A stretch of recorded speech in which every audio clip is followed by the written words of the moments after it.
Welcome to Modern Mystic Messages. I'm Teresa. Thank you so much for stopping by today and clicking on the video. If this is your first time here, welcome. If you're returning, what's up, soul family? Welcome back. In any event, I'm happy that you're here, and happy Sunday to you if you're watching this on the day it's being uploaded. And of course, if you catch it later, whenever you catch it is just fine. I'm just feeling good because today is Sunday. And I know the lighting is a little bit weird, but I'm enjoying a little bit of natural light, the kind that comes, like I said, through the window, not in a can. But in any event, I'm enjoying that, so I'm gonna take it as long as I can. Today on, I was gonna had a wondering where we were gonna go in the conversation. It's been a while since I had just a chat here because I've been doing a lot of live streaming. So if you have not been catching the live streams, please consider joining sometimes in the evenings when we come on. We've been having a really good time. I'm going to be focusing more on doing some more standard uploads though, for those who are not able to catch the live stream. I haven't forgotten about you. I'm just trying to get myself organized because I did start a second channel, Anunnaki Oracle Priestess. You can find the link for it on the homepage of this channel. I'd appreciate it if you go over there and subscribe. I'm separating the tarot content away from the biblical and ancient text discussions, just to keep it a little less messy in appearance. Those who are more interested in the tarot can find that home there. And then we can kind of keep moving forward with what we've been doing as far as like the Emerald Tablets and the Lost Book and Sitchin's work and all of that stuff. So hopefully that's going to work out well for us. We're going to see. I will still probably continue to do a weekly reading for the collective here, maybe on like Saturday or Sunday. Jump in for a little while. Not this Sunday because I'm trying to make a live stream this evening as well. So this will be the upload for today, and I do intend to go further into the Book of Enoch today. So definitely be on the lookout for that. By the time this uploads, you should be seeing both of those in short order, one behind the other. But today, what I really want to talk about was a few things that came up in recent live streams that I wanted to kind of address again, because I was watching a replay from one and realized I had somebody had brought a point up, and I was going to go to the scriptures and talk about something, and then somebody else came in and I got off topic and we never really got a chance to address it. But it was a very valid point, and I had a couple of those scenarios happen in the past couple of days. One of them was a surprising connection to a scripture that I had highlighted and looked at before, but hadn't really talked about at length in my scriptural discussions, but it tied back into a scripture that I do talk about a whole lot. And it came to me from a Christian apologist that was coming in to proselytize and wag her finger at me and let me know how wrong I was. But truthfully, I had to thank her because it really pointed out to me something that I had kind of overlooked. It doubled down to help identify which Elohim Yeshua was referring to when he starts talking about my father. So that's one of the things. But before we get into that, the first thing that I wanted to talk about was someone had made a comment about Yahweh writing with his finger. What were the Ten Commandments inscribed with? It talks about the hand of God, how Yahweh wrote the Ten Commandments himself, and then Moses scribed the rest of the law on tablets. But he was up in the mountain for 40 days and 40 nights with Yahweh. But it does make the distinction to say that Yahweh wrote the Ten Commandments himself. And so someone was asking, what did he write it with his finger? What exactly was going on there? And it made me think about it. And I went back to, I didn't get a chance to talk about it in the live stream, but I wanted to go back and look at it now because it made me think about the description that Andupsar gave in his attestation at the beginning of the Lost Book of Enki, to give you an idea of what Yahweh most likely used to write the Ten Commandments with. So I just want to back up a little bit. And I have read the attestation before when we were considering the book, but on the live stream, of course, I didn't take the time to go back and read the entire attestation. And truthfully, I'm probably not going to read quite all of it today either here because yeah, he basically talks about what happened. He said it was in the hold on. I'm gonna skip over part of it. He said it was in the 7th year after the great calamity, which the great calamity was the unleashing of the weapons of terror when the evil wind came and destroyed the cities and all that. Some people did survive that, of course, obviously, so that they could rebuild. But for the time frame, he's saying it was in the 7th year after the great calamity in the 2nd month on the 17th day that he was summoned by Lord Enki, great God, benevolent fashioner of mankind. You know how in the ancient writings how they do this, omnipotent, merciful. Now he's not truly omnipotent, but as far as humanity is concerned, I guess he might as well be. But in any event, he said he was among the remnants of Eridu who had escaped to the arid steppe just as the evil wind was nearing the city. So he's explaining how he managed to survive the great calamity.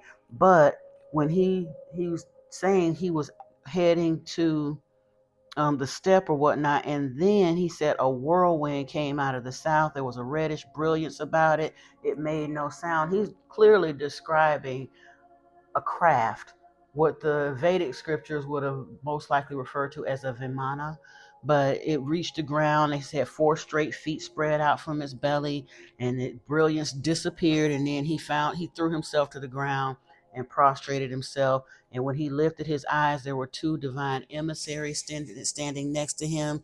They had the faces of men. Their garments were sparkling like burnished brass. They called him by name and spoke to him and said that he had been summoned by the great God, the great Lord, Enki, and said, "Fear not, for you are blessed." And they carried him to Enki's retreat in the land of Megan, on the island amidst the river of Megan, where the sluices are. And so they took off with him, and he wound up landing there. And he said he collapsed as though he kind of passed out from the thrill of it all. Maybe they knocked him out so he wouldn't see the details of where they were taking. It doesn't say, but he did lose consciousness for a moment. And then we get to the good part. He said, "My life senses returned to me as if awakened from the deepest sleep by the sound of the calling of my name. I was in some kind of enclosure. It was dark, but there was also an aura. Then my name was called again by the deepest of voices, and although I could hear it, I could not tell whence the voice came, nor could I see whoever it was that spoke. And I said, Here I am." Now, if you'll remember, Enlil, Enki's brother, had demanded that no human be allowed to see their faces. We could see the faces of the angels, the messengers who were lower ranking uh, Anunnaki, if you will. But even still, they showed up with brilliance and glowing and the craft and all that. It was still a big deal to see an angel. But the actual Elohim, the high ranking ones that had decided to tell this tale that they are gods, we were never supposed to see them. Now, the other thing I want to talk about, and we will get into it later, there is one time that Yahweh made an exception, and it's in the scriptures, and we're going to talk about it as soon as we get done with this. But anyway, and so let's see. He said, "Then the voice said to me, Andupsar, offspring of Adapa, I have chosen you to be my scribe, that you write down my words on the tablets." And then, you know what? I read this before and I didn't catch that. And Dupsar is the offspring. He's Adapa's son. Adapa was Enki's son by dawn. It was either dawn or dusk. He met 2 females that he mated with out in the wherever it describes in the lost book where he was traveling with his lieutenant or whatever through the um Abzu, and he came upon these 2 females. Their names were Dawn and Dusk, and he made it with both of them in a short manner of time. Both of them got pregnant. One of them gave birth to a child named Adapa. The other one gave a birth to a child named Titi. And together, Adapa and Titi later made it and became known as the first civilized humans. They were of more Anunnaki blood even than Adam and Eve, and it shored up humanity's bloodline again, because Adam and Eve's bloodline had been devolving rather rapidly. He saw the change within 100,000 years, maybe less. I forgot how many shards exactly had transpired, but in the course of the book, he does talk about it was a number of shards had transpired, which would have taken the amount of Earth years to somewhere near the 100,000 year mark that um, Enki noticed that their intelligence level was beginning to dip, that they were beginning to devolve rather rapidly. So he decided to boost up the human genome by selectively mating with several humans to put more hybrids into the gene pool. And Adapa was one of them. So now Adapa's son is here, Undubsar, and Enki went and had his angels or messengers go and get Undubsar and bring him in here to write down what happened, to make a record of the things that Enki wanted to get off his chest, basically. So let's see. Undubsar continues.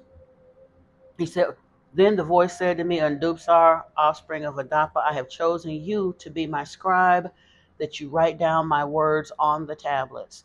And all at once there appeared a glowing in one part of the enclosure, and I saw a place arranged like a scribal workplace, a scribe's table and a scribe's tool, and there were finely shaped stones upon the table. But I saw no clay tablets nor containers of wet clay, and there lay upon the table only one stylus, and it glistened in the glowing as no reed stylus ever did.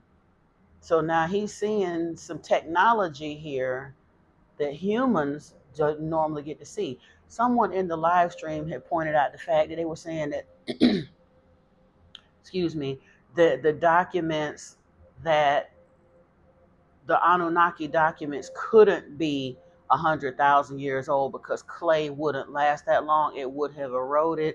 But he made it very clear. And Dubsar was told to make his personal attestation and the forefront of the book that he was, the words of Enki that he was going to write down. And he was fascinated. He was like, this is unlike any other tablets we've ever seen. I haven't ever seen a stylus like this. I haven't seen a tablet like this. But the tablets, he said, were made of lapis lazuli, not clay. But that comes a little bit later. We're going to continue on. And the voice spoke up again, saying, Andubsar, son of Eridu's city, my faithful servant, I am your Lord Enki. I have summoned you to write down my words, for I am much distraught by what has befallen mankind by the great calamity. It is my wish to record the true course of the events, to let gods and men alike know that my hands are clean. Not since the great deluge had such a calamity befallen the earth and the gods and the earthlings, but the great deluge was destined to happen, not so the great calamity. And we have talked about that before. They knew the flood was coming. They couldn't stop it, but they had the means to preserve humanity. Enlil said no. He wanted us to drown, all of us. He was rather upset. That's putting it mildly. He was enraged when he found out that Noah, Zeazudra, and his family had survived. And then later on, they found out that others of the Canaanites had survived as well. Even if Lord Enki had not preserved Noah, there would have been human survivors of the flood. They discussed that in the Lost Book. But yeah, Yahweh was not happy about that. He wanted everybody that was not Anunnaki and was not headed back up there. Everybody that could not get on a spaceship and ride up off of this planet when that flood came, he wanted them gone. And truthfully, some of them needed to, because the Nephilim and the Agigi, it was getting out of hand. And they, like I said, they was down there. They'd have overfished the rivers. They'd have ate up the wildlife. They was killing and eating humans. They were cannibalizing each other. The Nephilim, the Agigi were bad news. So they needed to go in the flood, but humans didn't need to go. Yahweh just wanted us to go away. Excuse me. Let's continue on. He said, not since the great deluge has such a calamity befallen the earth and the gods and the earthlings, but the great deluge was destined to happen. Not so the great calamity. This one, 7 years ago, need not have happened. It could have been prevented, and I, Enki, did all I could to prevent it. Alas, I failed. And was it fate or was it destiny? In the future shall it be judged, for at the end of days, a day of judgment there shall be. And on that day, the earth shall quake, and the rivers shall change course, and there shall be darkness at noon, and a fire in the heavens in the night, and a day of the returning celestial God it will be. And who shall survive, and who would perish, and who shall be rewarded, and who would be punished? Gods and men alike on that day shall it be discovered. For what shall come to pass by what had passed shall be determined, and what was destined shall in a cycle be repeated, and what was fated and only by the heart's will occurring for good or ill shall for judgment come. So even Enki understood that what they've done, that they are not all knowing, Alpha and Omega, Sky Daddy, all that stuff that Yahweh has said so long he started believing it himself. Enki knew that they may be called on the carpet by the for real celestial God, the one who they talk about in Genesis chapter 1:1 that actually put the earth here and all that stuff. And then the Anunnaki came in and took it upon themselves to start tampering with God's creation. He said, we're going to all have to be judged at the end of this. So I'm trying to set the record straight as best I can to let you know I did some wrong things here, but I did my best to try to right the wrongs. And I want my conscience to be clear and my hands to be clean, because Yahweh done lost his ever loving mind and shit done got really, really out of hand on this planet. So I just really, really want to make a record here to let people know what had happened was. That's that's my ghetto summarization of what he's saying here. But honestly, it's kind of sort of what he's saying here. The voice fell silent. Then the great Lord spoke up again, saying, it is for this reason that I will tell the true account of the beginnings and of the prior times and of the olden times. For in the past the future lies hidden. For 40 days and 40 nights shall I speak, and you will write. 40 shall be the count of the days and the nights of your task here, for 40 is my sacred number among the gods. For 40 days and 40 nights you shall neither eat nor drink, only this once of bread and water you shall partake, and it shall sustain you for the duration of your task. Now that must have been some really special bread and water, but he survived it. Who are we to complain? Honestly, if he's in a trance state induced by Enki and he's literally just taking it, he wouldn't have noticed anyway. Time is only relevant to us. So, yeah. And the voice paused, and all at once there appeared in a glowing another part of in a it appeared a glowing in another part of the enclosure, and I saw a table, and upon it a plate and a cup. And I rose up there too, and there was bread on the plate and water in the cup. And the voice of the great Lord Enki spoke up again, saying, in Dupsar, eat the bread and drink the water, and be sustained for 40 days and 40 nights. And I did as directed. And thereafter the voice directed me to sit myself at the scribal table, and the glowing there intensified. I could see neither door nor aperture where I was, yet the glowing was as strong as the midday sun. So now, with his limited vocabulary, he is describing some type of electrical nuclear lighting source, whether it was LED, incandescent, fluorescent, whatever. It's a lighting source unlike anyone back during that time period had any knowledge or experience with, because he had been taken into Enki's house via spaceship, where he's still on Earth. So it said, or wherever it was, because what he described, it was talking about being where the sluices are over at where did he say in the land of Megan, and the island amidst the river of Megan. But he still had these technologies and stuff that regular humans didn't know nothing about. So he's seeing this inside lighting, and it's beginning to glow as strong as the midday sun. And the voice said, Undupsar the scribe, what do you see? And I looked, and I saw the glowing raid upon the table, and the stones and the stylus. And I said, I see stone tablets, and their hue is blue, as pure as the sky. And I see a stylus as I have never seen before, its stem unlike any reed, and its tip shaped like an eagle's talon. So some kind of metal tipped something stylus, like I said, wait, it's not for scratching in wet clay. It's a tool fashioned from some kind of off planetary technology that humans did not have access to, but he's describing it to the best of his ability in this instance. And the voice said, These are the tablets upon which you shall inscribe my words. By my wish, they have been cut of the finest lapis lazuli, each with two smooth faces provided. And the stylus you see is a God's handiwork, or an Elohim's handiwork, its handle made of electrum and its tip of divine crystal. It shall fit firmly in your hand, and what you shall engrave with it shall be as easy as marking upon wet clay. In two columns you shall inscribe the front face, in two columns you shall inscribe the back of each stone tablet. Do not deviate from my words and utterances. So Enki had a special fountain pen that he let Andubsar use to write, to inscribe the lapis tablets with. Why would people not think that Yahweh would have a special marking tool as well? If it's saying he actually sat and wrote the Ten Commandments himself, the idea that he's literally sitting there etching it with his finger is kind of ludicrous, for real. Well, we've been told the Sky Daddy story, so maybe they thought that he willed it to be or whatever, but he's a being. And just like Enki had special tools from Nibiru to inscribe that was way fancier than what humans had at that point, so did Yahweh. Yeah. And he said, Do not deviate from my words and utterances. And there was a pausing, and I touched one of the stones, and the surface thereof felt like a smooth skin, soft to the touch.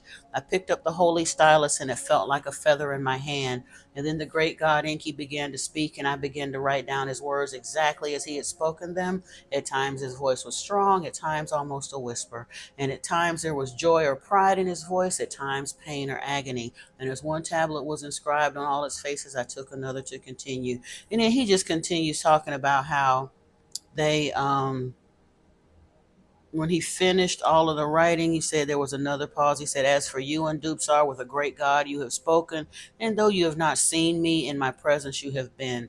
Therefore you are blessed, and my spokesman to the people you shall be. You shall admonish them to be righteous, for in that lies a good and long life. And you shall comfort them, for in 70 years the cities will be rebuilt, and the crops shall sprout again.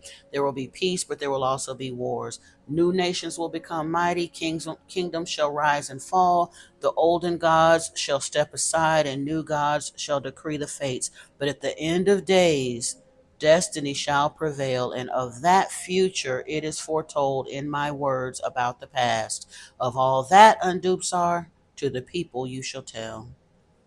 Yeah. And then he says, there was a pause and a silence, and I, Dupsar, bowed to the ground and said, But how will I know what to say? And the voice of the Lord Enki said, The signs will be in the heavens, and the words to utter shall come to you in dreams and in visions. And after you, there will be other chosen prophets. And in the end, there will be a new earth and a new heaven. For the prophets there will be, for prophets there will be no more need. And then they basically knocked him out again. And when he woke up again, he was in the field back outside Eridu. But that was the actual attestation for the scribe that actually wrote this stuff down, the same work that Zechariah Sitchin wound up translating and publishing later on to give us this information. So yeah, he didn't write with his finger. They had special tools from their technology was at least a million years ahead of us because they were a more advanced and older society. So why anybody would think that Yahweh couldn't write on stone tablets with his own hand, I don't know. But anywho, that part. Now on to the next thing.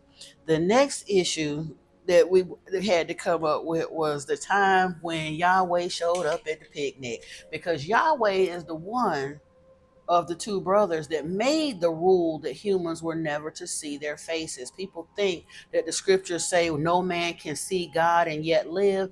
I grew up with the church thinking that that meant that the magnificence of this being was so intense that just the very notion of attempting to actually see them would cause a human to fall dead. That is not the truth. The truth is, Yahweh said, if we mess around and see their faces, that they were supposed to unalive us because he did not want his lie messed up. He wanted to continue to perpetrate that lie that they are gods, even though they are not. But he made an exception to his own rule for some barbecue. And I'm finna read to you where. Genesis chapter 18.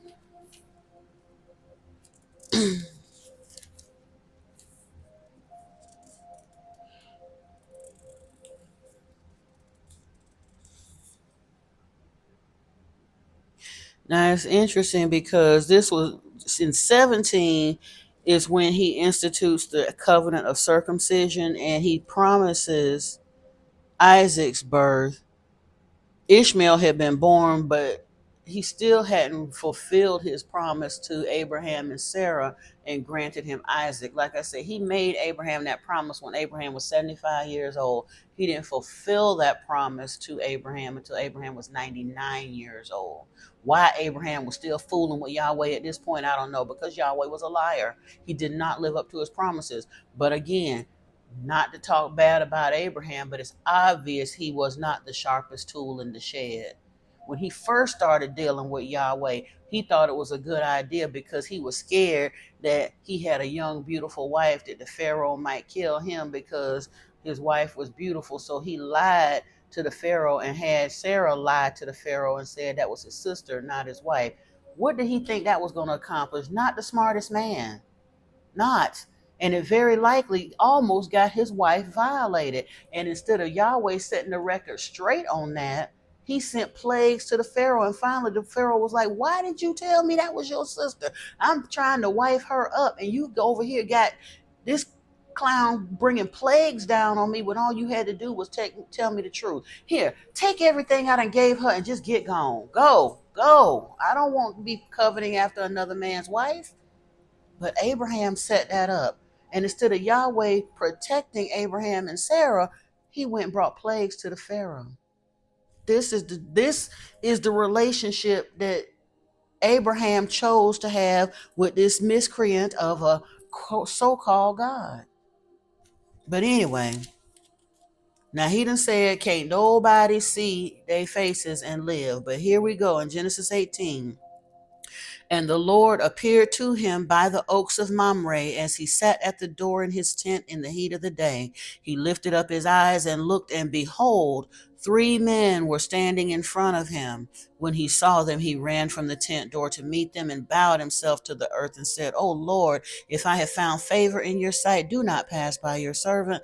Let a little water be brought and wash your feet and rest yourselves under the tree while I bring a morsel of bread that you may refresh yourselves, and after that you may pass on, since you have come to your servant. So they said, do as you have said. And Abraham went quickly into the tent and to Sarah and said, quick, 3 seahs of fine flour, knead it and make cakes. And Abraham ran to the herd and took a calf, tender and good, and gave it to a young man who prepared it quickly. Then he took curds and milk and the calf that he had prepared and set it before them, and he stood by them under the tree while they ate. If he is benevolent, spiritual sky daddy, why do he need his feet washed and why do he need a picnic under the tree? But because he likes meat. I'm trying to tell you, that somebody got mad because I was like, Yahweh love his barbecue. He came running when Noah and them made the burnt offering when they survived the flood. First thing they did when they touched ground was to sacrifice some of them animals that they had brought with them on the boat, the vessel, because it really wasn't a boat, but it was a floating disc, but that's a whole nother conversation. But when he smelled that burnt meat or burning meat, he rushed over there. Yahweh love barbecue. That's one of the reasons they had to provide 10% of everything they earned. If he was non-physical in the non-corporeal state, why would the entire nation of Israel have to give 10% of everything they earned to him in the temple? They had to bring in animal sacrifices and grain sacrifices, and 10% of everything they owned had to go to Yahweh. People need to start thinking about what they actually reading. But yeah, he actually went and made a picnic for Yahweh and his two angels or messengers, and they sat under the tree and ate the lamb and the bread and the curds and the milk. That is a being, that is not an invisible sky daddy. And like I say, for want of his own belly, he broke his own rule, and they recorded it and put it in this book. And people still want to try to say that he is an invisible, all-powerful sky daddy. Now, the last thing that I want to talk about was Revelation chapter 3, verse 12. And again, the lady called herself throwing a jab. I forgot what exactly the point was that she was supposed to be making. But when I actually saw the scripture, I had highlighted it once before, but I hadn't really gone there, because most of the time we talk about Revelation 20, where it talks about Satan being bound for 1,000 years and then being let loose for a time to do his worst amongst humanity, and then he's going to be bound and destroyed again in the lake of fire. And then in 21 it mentions, that an Elohim would be coming down from the heavens with New Jerusalem shining like a jewel. And then the rest between 21 and all the way out through 22, it describes a time of peace, of restoration of humanity, restoring their physical situation, restoring peace, and dwelling in harmony with humans on the earth. And I don't know why people that get so caught up in all of the rest of Revelation have such a hard time accepting that part. Again, I've always been a last page of the book kind of girl. So and I get it. The other symbolism in Revelation can be kind of scary. It's confusing. They get caught up in the who is the what and the this and the that and the horseman and all that other stuff. But there's some stuff in Revelation that you can pretty much, if you choose to read it and believe what it say, it don't need a whole lot of interpretation. But Revelation 3:12 says, the one who conquers. And now, let me mention first, this was Yeshua, or Jesus as they say in Revelation, he was given this revelation to John. And at this point in the revelation, he had told the messengers or angels to go out to several congregations of people that were followers of his. He went to the Pergamum, Thyatira, Sardis, Philadelphia, Laodicea, and all of that. And he sent, messengers to each one of those congregations, and they were supposed to speak. Well, they were supposed to write to those congregations. He was telling them what to say. But he said to the angel of the church of Philadelphia, he said, the words of the Holy One, the true one, who has the key of David, who opens and no one will shut, who shuts and no one will open. And then he said, I know your works. Behold, I have set before you an open door which no one is able to shut. I know that you have but little power, and yet you have kept my word and have not denied my name. Behold, I will make those of the synagogue of Satan, who say they are Jews and are not, but lie. Behold, I will make them come and bow down before your feet, and they will learn that I have loved you. Now, it's interesting that he mentions the synagogue of Satan, meaning that they are still active Jews, because the Jews are the only ones that call their place of worship a synagogue. And he had already told them before that their father was the devil. He knew the ancient Anunnaki text. He knew that Enlil's title was Satan of the Eden. He knew that Yahweh was Enlil. So when he refers to the synagogue of Satan, he knew exactly who he was talking about. When we get down to 12, he says, to the one who conquers, I will make him a pillar in the temple of my God. Never shall he go out of it, and I will write on him the name of my God and the name of the city of my God, the new Jerusalem, which comes down from my God out of heaven, and my own new name. He who has an ear, let him hear what the Spirit says to the churches. Now, let's go back over here to Revelation 20. Excuse me. Then I saw an angel coming down from heaven, holding in his hand the key to the bottomless pit and a great chain. And he seized the dragon, that ancient serpent who is the devil and Satan, and bound him for 1,000 years, and threw him into the pit, and shut it and sealed it over him, so that he might not deceive the nations any longer until the 1,000 years were ended. After that, he must be released for a little while. And when the 1,000 years are ended, Satan will be released from his prison. I'm jumping up here to 7 now, or 20, chapter 20, verse 7. And when the 1,000 years are ended, Satan will be released from his prison and will come out to deceive the nations that are at the four corners of the earth. Currently on this planet, 75% of the population of the earth worships Yahweh in one form or another. The Muslims do not want to acknowledge that Allah is likened to Yahweh, but Allah is akin to El in the ancient pantheons, which ties right back to Yahweh. Jews worship him as Yahweh, Christians worship him as Jehovah, but 75% of the planet worships Yahweh. When that scripture in the Bible says the whole world is lying in the power of the wicked one, it ain't never lied. And it says right here that when the 1,000 years are ended, Satan will be released from his prison. He'll come out to deceive the nations that are at the four corners of the earth, Gog and Magog, to gather them for battle. Their number is like the sand of the sea. 8 billion people on the planet. That means that 6.5 billion people, or 6 billion people, are worshiping Yahweh. They ain't that like the numbers of the sand of the sea? 6 billion. The earth ain't never had them kind of numbers back during that time period. So that would have been a number comparable to the sand of the sea.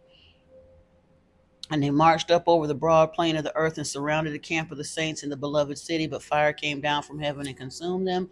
And the devil who had deceived them was thrown into the lake of fire and sulfur, where the beast and the false prophet were, and they will be tormented day and night forever and ever. And this goes back to what the book of Enoch was talking about. And that's another conversation that we had, because a lot of folks want to talk about this is where they get the notion of hell, but it does not talk about humans being in hell, except if the false prophet, if he's willfully choosing to work as a minion of Yahweh, yeah, he will go, that human will go down with Yahweh too. But humans in general, the ones who were deceived by this nonsense, hell is not for them. It's for these willful miscreants that chose to mislead humanity. Verse 11 says, Then I saw a great white throne, and him who was seated on it. From his presence earth and sky fled away, and no place was found for them. And I saw the dead, great and small, standing before the throne, and books were opened. Then another book was opened, which is the book of life. And the dead were judged by what was written in the books according to what they had done. And the sea gave up the dead who were in it. Death and Hades gave up the dead who were in them, and they were judged, each one of them according to what they had done. And if you'll recall, Yeshua said, My Father judges no one. He said his judges were light, and his Father judges not. So the judgment is not the scary thing that the church been dangling over people's heads for thousands of years, trying to whip them into shape and demand compliance. That fear mongering. That's some Yahweh nonsense. That is not what the scriptures indicate, and not what Yeshua was teaching. But because people got flim-flammed and bamboozled into accepting Yahweh worship, because they lied and put Yeshua in the middle of this mess as a mascot to try to make him be a spokesman for something he never said. He was absolutely adamantly against Yahweh. That's why I find it so bitterly ironic that they killed him and then turned around 300 years later after they killed him and laced him in the middle of this lie, when they used him as a vehicle to push Yahweh worship out into the rest rest of the world in the guise of calling. He's gonna switch him up and call him Jehovah now. Yahweh done wore a whole bunch of names. He don't mind a name change. He'll change up a name in a minute. He went from Enlil. I don't even know what the exact progression of them, but he done been Odin, he done been Zeus, he done been Baal, he done been Beelzebub, Aeonus, Dionysus, uh, Bacchus. He done been some of everything. So for him to switch up from being called Yahweh to this new Jehovah thing, that wasn't no thing for him. But it's highly ironic. Yeshua told the Jews, you don't know my father, you worship your father, the devil. And they were so mad about him speaking that truth that they literally had the Romans unalive him. And then the same Romans turned around 300 years later and made up this religion called Christianity, which is the latest iteration of Yahweh worship, and knit the Yeshua story right in the middle of it, used him as a mascot, and then went all around the planet forcing people to accept this religion on the end of a spear, accept it or die. They unalived 80 million people on this planet to install this religion. They quite literally have the whole world lying in the power of the wicked one. And we've been so bamboozled and hoodwinked and flim-flammed that people will literally kill each other and die for the right to continue worshiping that monster, swear up and down, get mad at you and some more stuff. And you know it can't be the truth, because Yahweh been installed as the God of choice on this planet for 2,500 years, and we ain't had no peace since. It's been getting more and more chaotic for the last 2,500 years. The first 1,000 years or so were kind of sort of quiet, but Revelation said that he was going to be bound or sequestered for a time. But if you think about the last 1,000 years, it's been getting worse and worse and worse and worse constantly. If worshiping Yahweh was the truth, why don't we have peace? If worshiping Yahweh is the truth, why can't they even get along amongst themselves? It's over 45,000 different sects of Christianity alone. And I don't even know how many sects of Judaism and Islam, but I know it's got to be at least a dozen or two of each one of them. But in Christianity, there are over 45,000 different denominations of Christianity. They can't even get along amongst themselves, but they swear up and down they got the truth and they worship in the right God. I think not. But let's continue on here. It says, the sea gave up the dead who were in them. Death and Hades gave up the dead who were in them, and they were judged, each one of them according to what they had done. Then death and Hades were thrown into the lake of fire. This is the second death, the lake of fire. And if anyone's name was not found written in the book of life, he was thrown into the lake of fire. And like I said, the book of Enoch goes more into that whole lake of fire scenario in the different realms. But the lake of fire was not for humans. It was for the watchers in the Agigi, who had deliberately misled humanity, and the ones who had created the Nephilim, the souls of the Nephilim, when they would be trapped here on earth and all of that. And Yahweh and all of the minions of Yahweh, Shemjaza and the watchers who had led that and brought black magic on the planet and all that stuff, they were the ones that would be bound for the lake of fire at the hand of Michael, Gabriel, Uriel, Phanuel, and Raphael. It's in there. Gotta go read it. And that was included in the biblical scriptures before they realized it was telling too much and pulled them out and called it Apocrypha. But the book of Enoch tells you that. Then this is the juicy part where Revelation 3:12 ties back in. Let's go and read it again just for effect. So because we did a lot of talking in between there, I don't want you to forget. I will write on him the name of my God and the name of the city of my God, the new Jerusalem, which comes down from my God out of heaven, and my own new name. Now, again, my God should be Elohim in here. Elohim does not mean God, it means powerful ones. So it's talking about the Anunnaki, the powerful ones. But my Elohim is coming down with this new Jerusalem. So after it says Satan, The devil, Satan, was bound. That's Yahweh, is bound in Revelation 20 and 21. Then I saw a new heaven and a new earth, for the first heaven and the first earth had passed away, and the sea was no more. And I saw the holy city, New Jerusalem, coming down out of heaven from the Elohim, prepared as a bride adorned for her husband. And I heard a loud voice from the throne saying, behold, the dwelling place of the Elohim is with man. He will dwell with them, and they will be his people, and the Elohim himself will be with them as their Elohim, or their God. He will wipe away every tear from their eyes, and death will be no more. Neither shall there be mourning, nor crying, nor pain any more, for the former things have passed away. Behold, I am making all things new. Now I'm trying to see. And then he calls himself the Alpha and Omega. Yahweh did that a lot too. But again, Yahweh was disposed of in 20. So now he's saying, I am the Alpha and the Omega, the beginning and the end. To the thirsty, I'll give from the springs of water of life without payment. And all. And I mean, they go on a lot of different things. And as far as the new name of Yeshua, when you go down through, he says himself, I, Yeshua, have sent my messenger or angel to testify to you about these things for the churches. I am the root and the descendant of David, the bright morning star. People get upset. They think that the title Lucifer Morning Star is supposed to refer to the devil and it's supposed to be bad. And it's a deliberate mistranslation of a mistranslation. So I understand why most people think that. But truthfully, the reference to Lucifer the Morning Star was a reference to Lord Enki. And now, as the son of Enki, as he's coming in after Enki is reestablished as the peaceful Elohim on this planet, he's taking on this new title of Morning Star, just like his father had. It's right there in the book, y'all. But that was what I wanted to discuss for today. I definitely appreciate you taking the time to allow me to do that. If you got benefit from this, please don't hesitate to give the video a thumbs up. If you have not subscribed to the channel already, please do so. We got a lot more good things coming down the pike soon.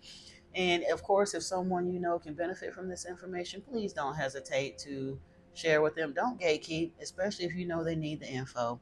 Until next time, peace and blessings to you. Don't forget to put on notifications so when we go live, you can jump on those. And I look forward to seeing you. I love you. Namaste.